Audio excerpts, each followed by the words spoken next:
안녕하십니까, 한영찬입니다. 이번 영상은 민법 판례들의 특강이고요. 집합 건물의 소유 및 관리에 관한 법률, 집합건물법입니다. 조금 법조문들이 좀 많은 법인데요. 실제로 시험 문제는 한 문제 정도 출제가 되고, 또 최근에 이 집합건물법과 관련된 판례들이 좀 나온 것들이 있기 때문에 이 최근 판례 위주로 정리하신다면 충분히 극복할 수 있을 것 같아요. 먼저 개념만 잡아볼까요? 자, 이런 문제죠. 한 동의 건물을 따로따로 소유하고 있으면 이거 우리가 구분 소유권이라고 하고요. 구분 소유권의 객체가 되는 부분은 우리가 전유 부분이라고 하고, 요 전유 부분 이외의 부분, 계단, 엘리베이터, 복도, 노인정, 아파트 관리사무소 이런 곳을 우리가 공용 부분이라고 하죠. 일단 요 첫 번째 판례는 뭐냐면, 요 전용 부분과 공용 부분은 뭐가 있냐면 일체성이 있어요. 따라서 우리가 시험에 참 잘 나오는데, 여러분들이 집합 건물 아파트를 구입하는 경우에는 전유 부분만 이전 등기 받으면 공용 부분은 이전 등기 없이 자동으로 쫓아오게 되고요. 요 공용 부분만 따로 분리해서 처분할 수가 없습니다. 따라서 우리가 만약에 구분 소유자 전원의 동의가 있다면 분리해서 처분할 수 있다. 그러면 뭐가 되냐면 X가 돼요. 근데 조심할 것은 뭐냐면, 요 공용 부분을 공용을 폐지해서 전유 부분으로 바꾼다면 그때는 전유 부분으로서 뭐 할 수 있겠어요? 처분할 수가 있겠죠. 다시 말하면 공유 부분인 상태에서는 전원의 동의가 있더라도 분리 처분할 수가 없는데, 공용을 폐지해서 더 이상 공용 부분이 아니라 전유 부분으로 뒤바뀌었다면 이때는 전유 부분으로서 뭐 할 수 있겠어요? 처분할 수가 있겠죠. 근데 여기서 한 가지 기억할 것은, 공용 부분을 공용을 폐지하기 위해서 전유 부분으로 바뀌기 위해서는 구분 소유자 전원의 동의가 필요하다는 거 꼭 기억해 두시기 바라고요. 다시 말하면 구분 소유자 전원의 동의가 있어서 공용 부분을 전유 부분을 변경했다면 전유 부분으로서 팔 수가 있고요. 그 다음에 이제 판례는 뭐냐면, 이러한 공용을 폐지해서 전유 부분으로 바꾸기 위해서는 반드시 구조상, 이용상 독립성이 있어야 된다는 거죠.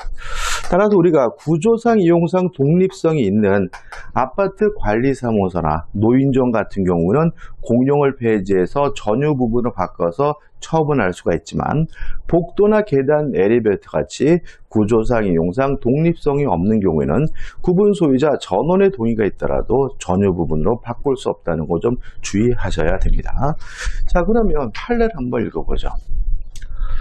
자, 구분 소유의 의의와 대상에서 가법 판례는 공용 부분은 분리해서 처분할 수가 없다. 당연한 얘기 나오고, 남은 보시면 구분 소유 건물의 공용 부분을 전유 부분으로 변경하기 위해서는 먼저 그 건물 부분이 구조상, 이용상으로 다른 전유 부분과 독립되어 있을 것을 요한다. 따라서 아파트 관리사무소나 노인정 같이 구조상, 이용상 독립성이 있는 공용 부분이라면 구분 소유자 전원의 동의가 있다면 전유 부분으로 바꿀 수 있고요. 전유 부분으로 바꾼다면 처분하는 것이 뭐 하겠어요? 가능하겠죠. 그 다음에 다번 판례인데, 자, 이건 뭐냐면 업종 제한입니다. 다시 말하면 상가 건물이거든요. 그래서 점포별로 업종을 지정하여 분양을 했어요. 이러한 업종 제한이 새로운 매수인, 양수인에게도 적용이 되느냐, 이 문제에 대해서 결론만 기억해 두시면 되겠죠. 특별한 사정이 없는 한 적어도 업종이 지정된 점포의 수분용자나 그 주의를 양수한 자들 사이에서는 여전히 같은 법리가 적용된다고 보아야 한다는 말은, 이런 업종 준수 의무, 업종이 지정된 점포를 양수한 사람도 그 의무를 계속해서 부담해야 된다는 의미니까 꼭 기억해 두시기 바랍니다. 그 다음에 이제 라본 판례인데, 자, 이런 문제입니다. 자, 제기점을 볼게요. 자, 판례가 나올 건데, 요 전유 부분이 되기 위해서는 구조상, 이용상 독립성이 있어야 돼요. 구조상, 이용상 독립성이 있고, 다시 그리고 나서 구분 소유 의사, 구분 소유 의사가 표시가 되면, 구분 소유 행위가 있으면 그것만으로도 전유 부분이 되고 집합 건물이 되는 거죠. 따라서 우리 판례에 따른다면 전유 부분 집합 건물이 되기 위해서는 건축물 대장에 등록을 하거나 또는 등기부에 등기할 필요는 없다라는 것이 우리 판례 입장입니다. 따라서 우리 판례에 따른다면 구조상, 이용상 독립성이 있고 구분 소유 의사가 대외적으로 표시되는 순간 뭐가 성립되는 거죠? 집합 건물이 성립되는 거예요. 자, 근데 만약에 구조상, 이용상 독립성이 없어요. 근데 이 구조상, 이용상 독립성이 없는 부분에 대해서 구분 건물로 등록이 되고 구분 건물로 등기가 됐을 때 요 등기에 대한 효력은 어떻게 할 것인가? 요 문제에 대해서 우리 판례는 무효다. 이게 우리 판례 입장입니다. 다시 말하면 구조상, 이용상 독립성이 없는 부분에 대해서 구분 건물로 등기가 됐더라도 그 등기가 이미 뭐예요? 무효인 거기 때문에 요 등기에 대해서 경매를 통해서 이전 등기를 받았더라도 요 이전 등기도 뭐예요? 무효니까 경락인은 그 경락 부분에 대해서 소유권을 취득할 수는 없다라는 것이 우리 판례 입장이에요. 자, 결론 다시 말씀드리면 구조상, 이용상 독립성이 없는 부분에 대해서 구분 건물로 등기가 되어 있다면 그 등기는 무효다. 따라서 그 부분에 대해서 경락을 받고 이전 등기를 받았다 하더라도 소유권, 구분 소유권을 취득할 수는 없다라는 것이 우리 판례 입장이라는 거 꼭 기억해 두시기 바라고요. 이 판례 결론을 볼게요. 자, 보시면 건축물 관리 대장상 독립한 별개 건물로 등재되어 있고 등기부상 구분 소유권의 목적으로 등기되어 있어요. 근데 문제는 뭐냐면 자, 이 부분에 대해서 뭐가 없냐면 구조상 도용성이 없다는 거죠. 따라서 구조상, 이용상 독립성이 없는 부분에 대해서 건축물 대장에 등록이 되고 등기부에 등기가 됐더라도 이 등기는 뭐예요? 무효인 거예요. 따라서 등기되어 있어 이러한 등기에 기초하여 경매 절차가 진행되어 매각 허가 결정을 받고 매수 대금을 납부하였더라도 그 등기 자체는 무효이므로 매수인은 소유권을 취득할 수가 없다는 것이 우리 8장이고 결론은 꼭 기억해 두시기 바랍니다. 자, 그 다음에 요 마법 판례는 중요한 판례인데 방금 설명드린 거예요. 집합 건물이 성립되기 위해서 구조상, 이용상 독립성이 있고 그 구분 소유 의사가 대외적으로 표시가 됐다면 등기부에 등기되지 않았더라도 구분 소유권 집합 건물이 성립된다는 판례가 아주 시험 문제 잘 나와 있는 거죠. 자, 그러면 보시면 이렇게 돼 있잖아요. 결론문 보시면 건물을 신축되는 건물을 구분 건물로 하겠다는 구분 의사가 객관적으로 표시되면 구분 행위의 존재를 인정할 수가 있고 이후 한 동의 건물 및 그 구분에 상응하는 구분 건물이 객관적 물리적으로 완성되면 아직 그 건물이 집합 건축물 대장에 등록이 되거나 구분 건물의 등기부에 등기되지 않았더라도 그 시점에서 구분 소유가 뭐가 돼요? 성립이 된다죠. 따라서 시험 문제에서 등기부에 등기가 돼야 비로소 집합 건물이 성립된다. X. 등기부에 등기가 됨으로써 구분 소유권이 성립된다. X. 우리 판례에 따른다면 구조상, 이용상 독립성이 있고 구분 소유 의사가 객관적으로 뭐가 돼요? 표시가 되면 집합 건물이 등기 없이 성립된다는 것이 우리 판례 입장이라는 거 꼭 기억해 두시기 바랍니다. 그다음에 밥원 판례인데 자, 이게 어떤 문제냐면 자, 다세대 주택이에요. 그럼 다세대 주택이라는 말은 집합 건물인 거잖아요. 근데 이 건물을 신축하면서 건축 허가를 받지 않고 위법하게 지하층을 건축했어요.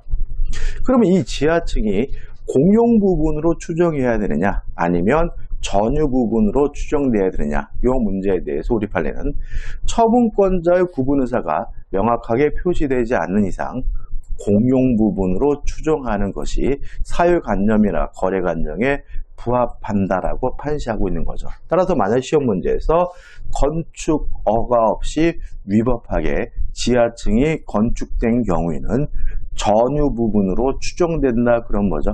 X가 되고요. 건축허가 없이 지하층이 건축된 경우에는 공용 부분으로 추정된다는 것이 우리 판례 입장이라는 거 꼭 기억해 두시기 바랍니다. 그 다음에 2018년도 판례는 아까 설명드린 판례하고 거의 유사한 판례예요. 다시 한번 말씀드리면 자, 구조상 이용상 독립성이 없는 부분에 대해서 건축물 대장의 등록 그 다음에 등기부에 등기가 됐더라도 그 등기는 뭐죠? 무효이기 때문에 이런 등기를 기반으로 인해서 경매가 이루어졌고 그 경매를 통해서 이전 등기를 받은 사람은 소유권을 뭐 할 수 없어요? 취득할 수가 없다. 이런 얘기거든요. 중요한 판례니까 다시 한번 읽어볼까요? 자, 1번입니다. 이용상, 구조상 독립성이 없는 건물의 일부는 그에 관한 구분 소유권이 성립할 수 없다. 그와 같은 건물 부분이 건축물 관리 대장상 독립한 별개의 구분 건물로 등재되고 등기부상에도 구분 소유권의 목적으로 등기되어 있어 이러한 등기에 기초하여 경매 절차가 진행되어 매각 허가를 받고 매수대금을 납부하였더라도 그 상태만으로는 그 등기 효력이 없으므로 매수인은 경락인은 소유권을 뭐 할 수 없습니까? 취득할 수가 없다라는 거 꼭 기억해 두시기 바라고요. 자, 이제 2번 부분을 보죠. 자, 이건 어떤 문제냐면, 자, 위에 지금 판례하고 뭐가 되냐면 연결이 되는 건데, 자, 이런 문제죠. 자, 지금 구조상 이용상 독립성이 없는데 등기했다면 그 등기는 뭐죠? 무효잖아요. 근데 이 건물은 뭐냐면 아직 지금은 독립성을 갖추지 못했어요. 그런데도 불구하고 보존 등기를 어떻게 해요? 구분 건물로 했단 말이죠. 근데 문제는 뭐냐면 현재는 독립성을 갖추지 못했지만 구조를 변경하면 충분히 구조상 이용상 독립성을 갖출 수가 있단 말이죠. 이런 부분에 대해서 설명을 드리는 게 더 낫겠다, 그죠? 자, 이런 얘기예요. 자, 예를 들어서 건물이 있는데 이 건물에 대해서 구조상 이용상 이렇게 하면 더 편하겠다, 그죠?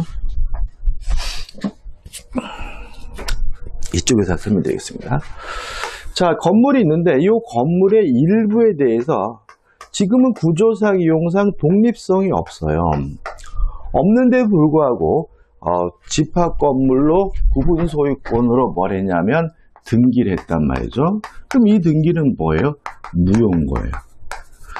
근데 문제는 뭐냐면 지가 스스로 등기를 하고 무효인 등기를 해놓고 근데 문제는 지금은 독립성이 없지만 구조 등을 변경하면 충분히 뭐 할 수 있냐면 독립성이 있는 부분으로 바꿀 수가 있단 말이죠.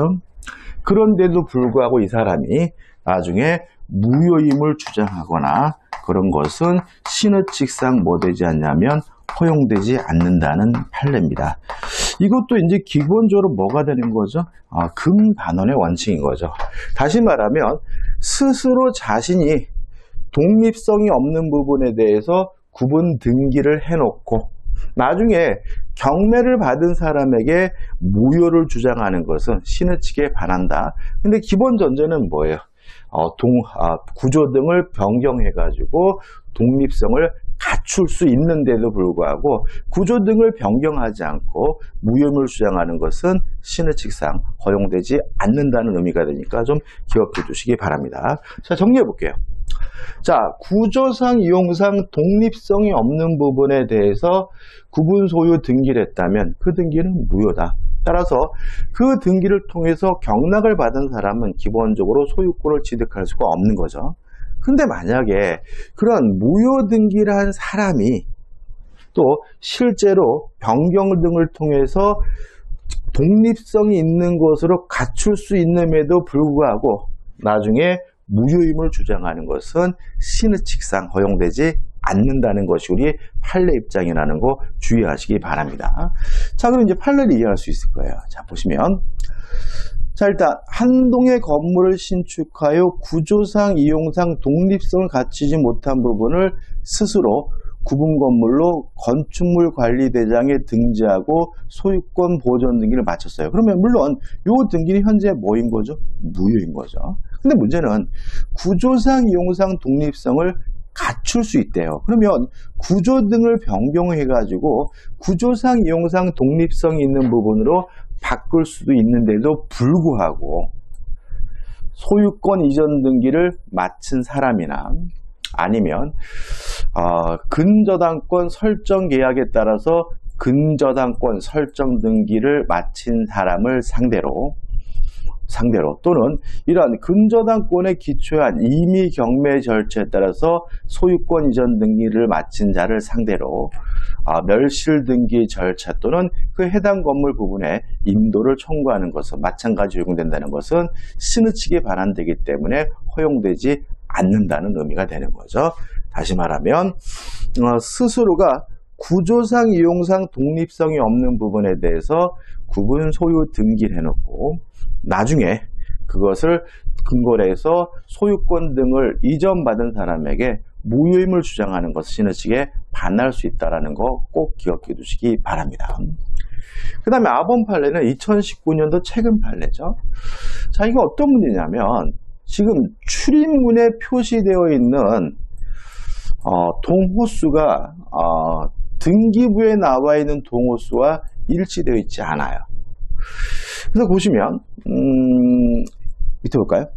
건물의 건축주와 이와 같이 전유 부분을 구분한 것을 볼 수 있는 이상 그러한 구분행위 상하여 출입문 표시되도록 구분 건물이 구분 소유권의 객체가 되고 그럼 뭐대로 된다는 거예요? 출입문에 표시된 대로죠.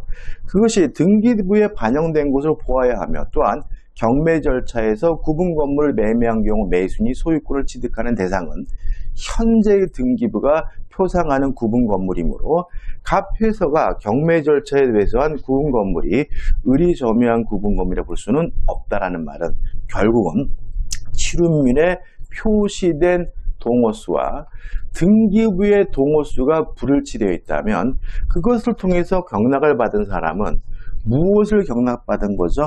등기부에 표시되어 있는 구분 건물을 경락받게 되는 것이다. 이 주제에 팔린 거죠. 이해되시나요, 여러분들? 판례가 좀 난해할 수가 있는데, 자, 제가 말씀드리면 이런 얘기입니다. 자, 여기가 예를 들어서 표시는 출입문에는 202호로 되어 있어요. 근데 등기부에는 뭐라고 되어 있냐면 202호예요. 그럼 옆집은 표시는 출입문 표시는 202호라고 되어 있는데 등기부에는 뭐라고 되어 있냐면 201호예요. 근데 문제는 예를 들어서 201호가 경매가 됐어요. 그러면 경락을 받은 사람은 출입문에 표시된 대로 요거가 경락받은 것이냐 아니면 등기부에 나와 있는 것처럼 요 부분을 경락받은 것이냐 요것이 문제가 되는데 기본적으로 우리 판례는 등기부에 나와 있는 물건을 경락받은 거라는 거죠. 따라서 요 경락받은 사람은 등기부에 나와 있는 대로 요 부분을 먼저 경락받았기 때문에 요 부분에 대해서 점유하고 있는 사람에 대해서 인도해달라, 반환해달라, 비워달라고 뭐 할 수 있습니까? 청구할 수 있다는 거죠. 다시 말씀드리면 출입문 표지와 등기부의 동호수가 불일치되는 경우에 경락을 받은 사람은 출입문 표시에 되어 있는 건물을 경락받은 것이 아니라 등기부에 나와 있는 건물을 경락받은 것이라는 거 좀 주의하시기 바랍니다. 자, 그 다음에 이제 구분 소유권의 특징입니다. 자, 판례들을 좀 보자. 자, 일단 건물의 대지를 우리가 공유하고 있다. 다시 말하면 집합 건물의 소유자가 땅에 대한 권리, 토지에 대한 권리 우리가 대지권 또는 대지 사용권이라고 하거든요. 자, 계속 보시면 읽어볼까요? 가번 한 동의 건물의 구분 소유자들이 그 건물의 대지를 공유하고 있는 경우 각 구분 소유자는 별도의 규약이 존재하는 등의 특별한 사정이 없는 한 그 대지에 대하여 가지는 공유 지분의 비율에 관계없이 그 건물의 대지 전부를 용도에 따라 사용할 수 있는 권한을 가진다죠. 자, 그래서 우리가 실제로 시험에 잘 나오는 것은 공용 부분도 마찬가지고요. 대지 사용권, 대지에 대한 것도 마찬가지고 필요에 따라 사용하는 것이 아니라 뭐에 따라서요? 용도에 따라 사용 수익한다는 거죠. 그래서 우리가 보통 지금까지는 시험에서 공용 부분은 필요에 따라 사용하는 것이 아니라 용도에 따라 사용한다는 지문은 참 잘 나왔죠. 이거는 뭐 법에 규정되어 있는 거죠. 그래서 우리 판례는 공용 부분뿐만 아니라 대지권도, 대지 사용권도 대지 전부를 용도에 따라 사용 수익한다는 것을 판시하고 있는 거죠. 만약에 대지를 필요에 따라 사용 수익한다 그러면 뭐가 되죠? X가 된다는 거 주의하시기 바랍니다. 그 다음 나번 판례 아주 중요합니다. 체납관리비죠. 그죠? 체납관리비. 이거는 우리가 읽어보진 않고 결론만 간단하게 정리할 거예요. 자, 이건 어떤 문제냐면 아파트를 경락을 받았어요. 아파트를 매수를 했습니다. 그런데 전 구분 소유자, 전 소유주가 관리비를 체납하고 있네요. 이랬을 때 새로운 소유자인 경락인 또는 매수인이 이 아파트 관리비를 승계되느냐, 이 문제에 대해서 우리 집합건물법은 공용 부분에 대한 체납관리비는 승계가 되지만 전유 부분에 관한 체납관리비는 승계되지 않는다라고 규정을 두고 있습니다. 이게 이제 법의 규정이고요. 자, 이것에 관련해서 이제 우리 판례인데, 첫째 문제가 되는 것은 만약에 아파트 관리 규약에 전유 부분에 관한 연체 관리비도 승계된다라고 규정을 두고 있다면 이 규정의 효과는 어떻게 될 것인가? 이 문제에 대해서 우리 판례는 무효다. 따라서 아무리 아파트 관리 규약에 전유 부분의 연체 관리비가 승계된다라고 규정을 두고 있더라도 새로운 소유자는 뭐만 부담하면 됩니까? 공용 부분에 대한 연체 관리비만 승계되지 전유 부분에 대해서는 승계되지 않는다는 거 꼭 기억해 두셔야 되고요. 그 다음에 연체료, 지연배상금이 승계가 되느냐, 이 문제에 대해서 우리 판례는 승계되지 않는다라는 것이 또 판례 입장이죠. 다시 말하면 공용 부분에 관한 연체 관리비 중 뭐만 부담하면 되는 거죠? 원금만 부담하면 되는 것이고, 이 체납하고 있는 관리비에 대해 연체금, 지연본부 계산금까지는 부담할 필요가 없다라는 것이 우리 판례 입장이라는 거 꼭 기억해 두시기 바라고, 아주 시험에 잘 나오는 부분이니까 잊지 마시기 바랍니다. 그 다음에 이제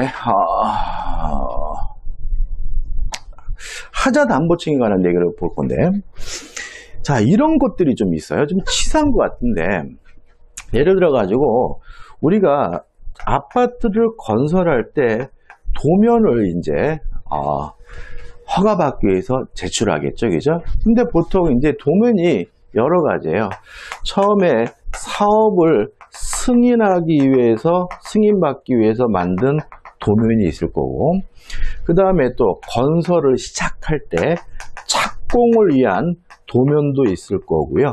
그 다음에 다 끝나가지고 준공 도면이 있을 거란 말이죠. 근데 원래는 이 세 가지가 다 같아야 되는데 다른 경우가 많습니다. 근데 문제는 뭐냐면 나중에 이제 이 아파트를 사보니까 요거하고 달리 준공 도면하고 일치된단 말이죠. 예를 들어서 이 아파트 건설을 시작할 때는 그 아파트에다가 수영장을 만들겠다라고 해놓고 도면을, 나중에 이제 공사 끝나고 나서는 준공 도면에다가는 수영장이 없다 이랬을 때 이것이 하자로 보아야 될 것인가에 대해서 우리 판례는 하자가 아니라는 것이 우리 판례 입장입니다. 이것도 결론은 좀 기억해 두시면 좋을 것 같아요. 자, 간단하죠? 자, 보시면 아파트에 하자가 발생하는지는 원칙적으로 준공 도면을 기준으로 판단함이 타당하죠. 따라서 아파트가 사업 승인 도면이나 착공 도면과 달리 시공되었더라도 준공 도면에 따라 시공되었다면 특별한 사정이 없는 이를 하자라고 볼 수는 없다라는 게 우리 판례 입장입니다.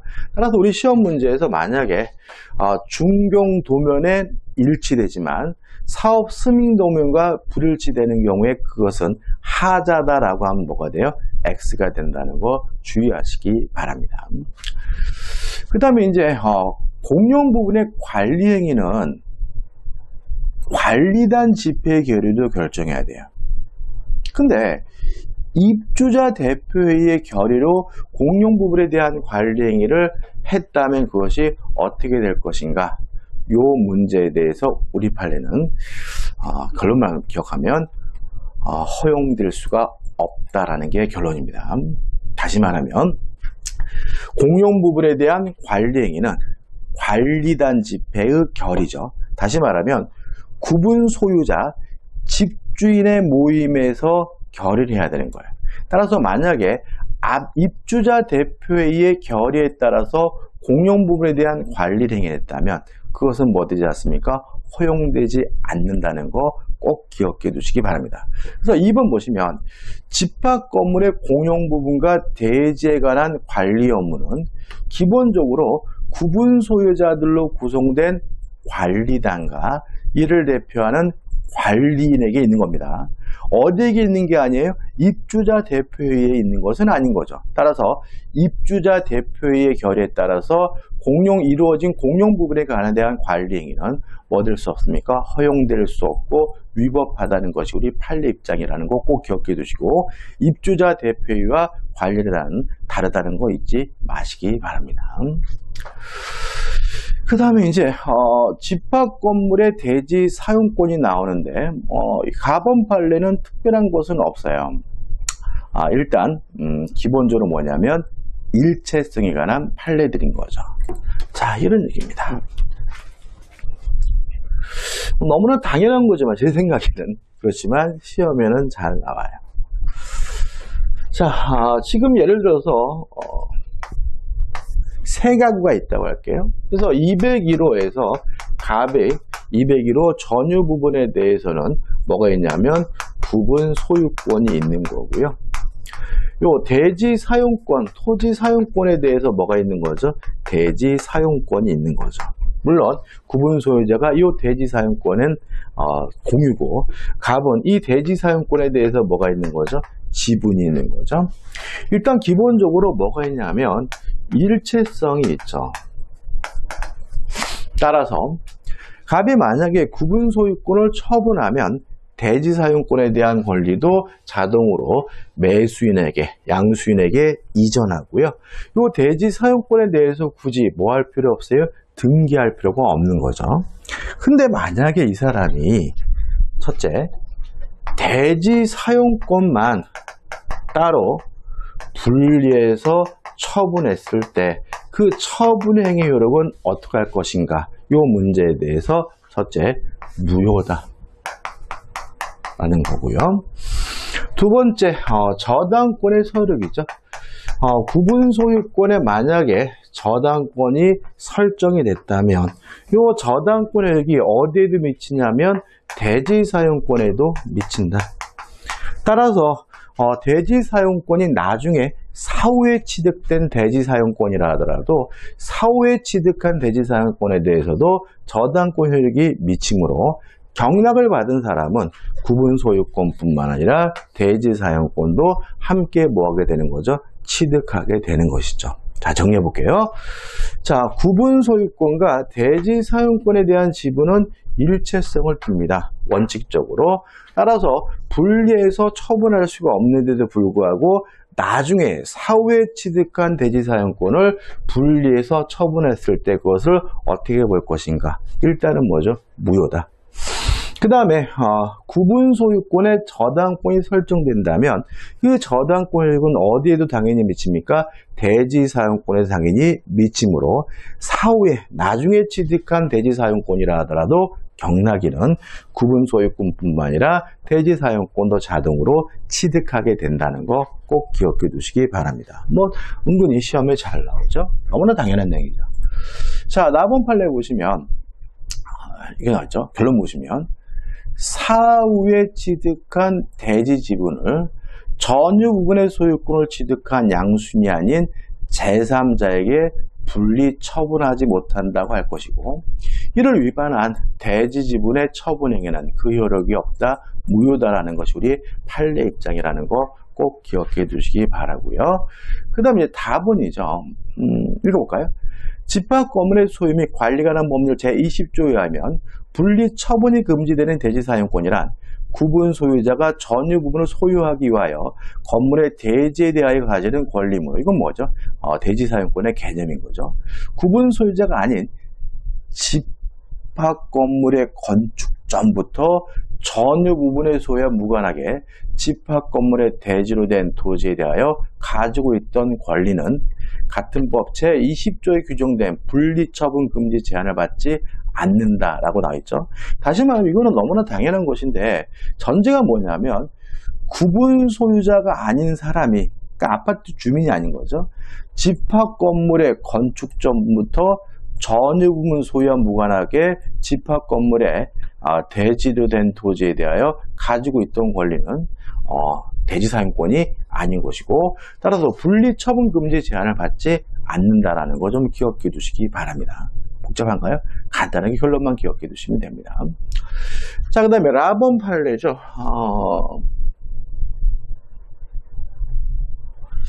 자, 이건 어떤 문제냐면, 자, 네 번째 줄부터 보죠.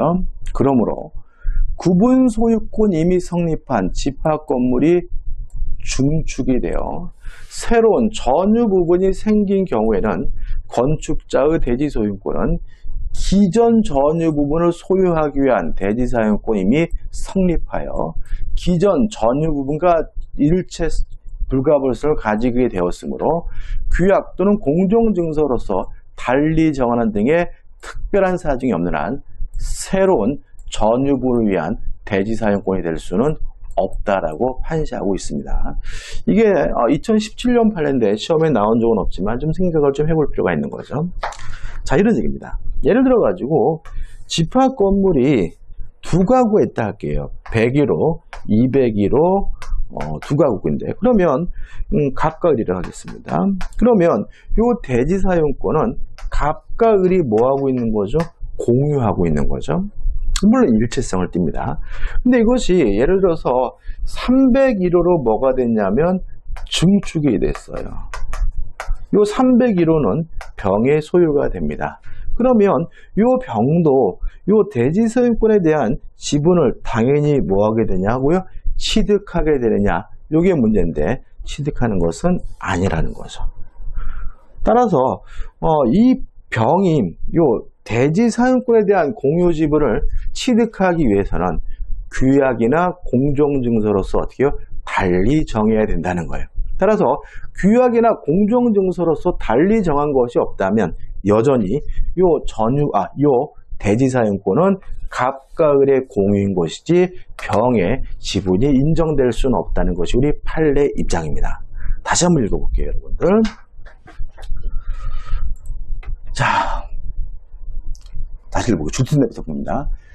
구분 소유권이 이미 성립한 집합 건물이 중축되어 새로운 전유 부분이 생기는 경우에는 건축자의 대지 소유권은 기존 전유 부분을 소유하기 위한 대지 사용권을 이미 성립하여 기존 전유 부분과 일체 불가분성을 가지게 되었으므로 규약 또는 공정증서로서 달리 정하는 등의 특별한 사정이 없는 한 새로운 전유 부분을 위한 대지 사용권이 될 수는 없다라고 판시하고 있고요.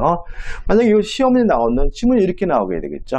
증축되어 새로운 전유 부분이 생긴 경우에 새로운 구분 소유자는 새로운 전유 부분을 위한 대지 사용권이 될 수가 있다. 그럼 뭐가 돼요? X가 된다. 이해되시나요? 다시 말하면 기존의 대지 사용권은 기존의 구분 소유자에게만 인정되고 증축된 부분에 대한 대지 사용권이 인정되기 위해서는 규약 또는 공정증서로서 달리 정해야 된다는 거 잊지 마시기 바랍니다. 그 다음 이제 마지막 재건축 복구인데 일단 재건축하려면 5분의 4 이상의 찬성이 필요해요. 첫째, 하나의 단지 내에 있는 여러 종의 건물을 한꺼번에 재건축하고자 할 때 그 5분의 4는 전체 주민의 5분의 4가 아니라 각각의 건물마다 5분의 4 이상의 찬성이 필요하다. 꼭 기억해 두셔야 되고요. 그 다음에 두 번째는 재건축 결의할 때 소정의 정족수를 갖추지 못했어요. 5분의 4가 안 된 거죠. 자, 그러다 보니까 어떻게 했냐면 찬성하는 사람들이 다른 주민들을 꼬셔가지고요. 나중에 정족수를 충족시켰어요. 그러면 그 하자가 치유되느냐? 내서 우리 판례는 하자가 치유되지 않는다는 것이 우리 판례 입장입니다. 그럼 어떡하느냐? 그런 식으로 하면 안 되고요. 다시 관리단 집회를 소집해서 다시 의결을 해야 되는 거죠. 자, 읽어볼게요. 4번. 재건축 결의 당시에는 집합 건물의 소유 및 관리가 하는 법률 소정에 정족수를 갖추지 못하였으나 그 후 재건축 불참자 중 일부가 재건축 결의에 찬성함으로써 정족수를 충족한 경우 당초의 재건축 결의 하자가 치유되지는 아니한다. 따라서 단순히 참가하는 사람이 늘어났다는 이유로 그 하자가 치유되지는 않고요. 다시 관리단 집회를 소집해서 다시 결의를 해야지만 재건축을 할 수 있다는 것이 우리 판례 입장이라는 거 꼭 기억해 두시기 바랍니다. 그 다음에 이제 5분의 4 이상의 찬성이 있으면 재건축을 할 수 있고요. 5분의 1 미만의 반대자가 있으면 재건축을 할 수 있는 거잖아요. 그러면 그 반대자에 대해서 어떻게 하냐면 참여 여부를 서면으로 체고하고요. 그 체고된 때부터 2월 내에 확답을 하지 않으면 참여를 거부한 것으로 확정이 됩니다. 이러한 체고 절차를 거쳐서 참여를 거부하는 사람을 확정을 하고 그 거부하는 사람에게 매도 청구권 행사해서 재건축을 실시하면 돼요. 근데 여기서 좀 조심할 것은 뭐냐면 이때 이 매도 청구권은 시가로 매도를 청구합니다. 그러면 시가가 뭐냐에 대해서 우리 판례는 그 부동산의 그 아파트의 객관적 가치를 의미하는 것이 아니라 개발 이익까지 포함되는 것이 시가라는 것이 우리 판례 입장입니다. 자, 그럼 보시면 이때의 시가란 매도 청구권이 행사된 당시에 구분 소유권과 대지 사용권의 객관적 거래 가격으로서 노후되어 철거될 상태로 전제를 한 거래 가격이 아니라죠. 그죠? 따라서 만약에 객관적 거래 가격으로서 노후되어 철거될 상태로 전제를 한 거래 가격이다. 그럼 뭐가 돼요? X가 되는 거죠. 그 건물에 관하여 재건축 결의가 있었다는 것을 전제로 하여 구분 소유권과 대지 사용권을 일체로 평가한 가액, 즉 재건축 인하여 발생할 예상되는 개발 이익이 포함된 가격을 시가라고 하고 있는 거죠. 따라서 만약에 여기서 말하는 시가가 단순히 그 부동산의 객관적 거래 가격이다. X.